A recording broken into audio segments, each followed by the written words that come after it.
એ heart attack એટલે શું? C word જ ખોટો છે હાર્ટ એટેક. એટલે ઘણાને તો શું થાય કે હૃદય પર હુમલો કર્યો. હમ. હાર્ટ એટેક નહીં કહેવાય, નળીમાં બ્લોકેજ. નળી 100% થવાની process, that is heart attack.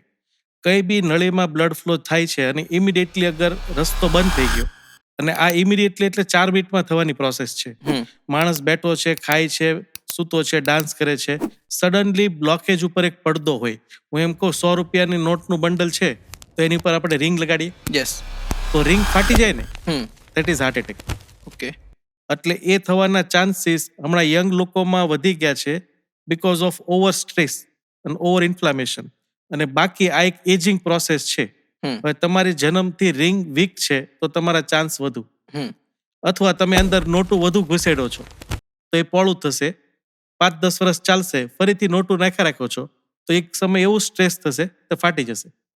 તો 2 રીઝન છે. એક તો જેનેટિકલી પડદો ઢીલો હોય તો એ ફાટીને ક્લોટ થઈ જાય, અથવા તમે જે ફેટ અંદર છે, પડદાની નીચે જે ચરબી જામેલી છે, એમાં તમે ગરમ ફેટ નાખી દો છો તો એ પડદો ફાટે.